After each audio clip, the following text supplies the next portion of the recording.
Okay, simple video on importing and exporting documents or presentations.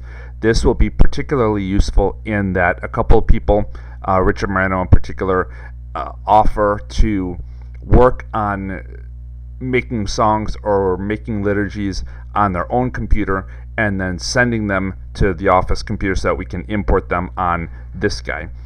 So that people can work from throughout, because all it takes, registration only wipes out that watermark. You can still fully use it.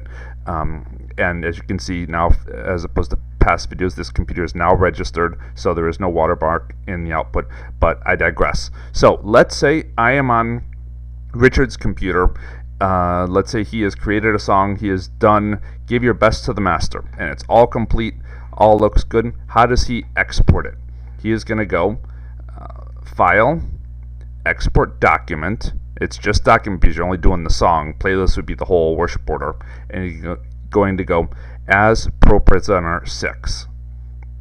So it's File, Export Document as ProPresenter 6. You hit that. You choose where you want it to go. I'm going to choose the desktop because it's nice and simple. And I will just say OK. Notice it didn't ask me for a file name, it just uses the title. So if I go to the desktop now, you will see this blue looking icon. It's blue even against a white background if I put it in a folder or something like that. So you'll recognize it that way. Just to prove my point on this, in the documents, here's what it would look like if we were in a folder. It has that blue icon to it. So you can then take this file, you can attach it to an email, send it off to office@woodlanechurch.org, where Marie can pull it down, or stick it in Dropbox. On this computer, just so you know, you have to get to Dropbox online.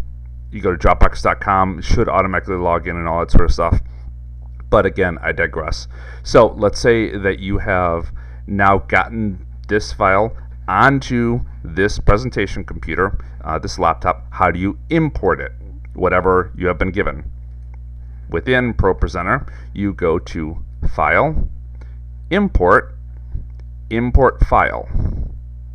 And then you are going to go to wherever you saved the document that you received. I happen to save that one on the desktop, this one that I had imported or exported.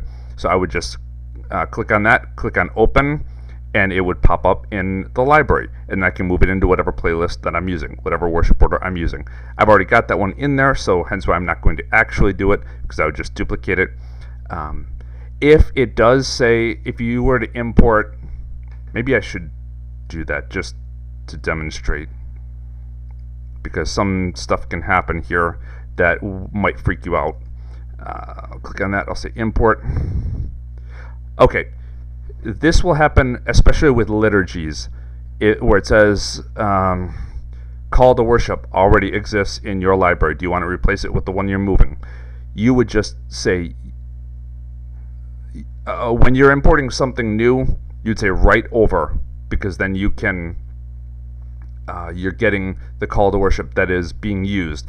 If you were, you would say use existing if you are basically copying a worship order or something like that. So if you are getting something new from somebody like this, click on write over, and it will write it over so that you can use the version that somebody chose to give you. So I'm not going to worry about this right now. I'm just going to close the video, and that is how you export documents.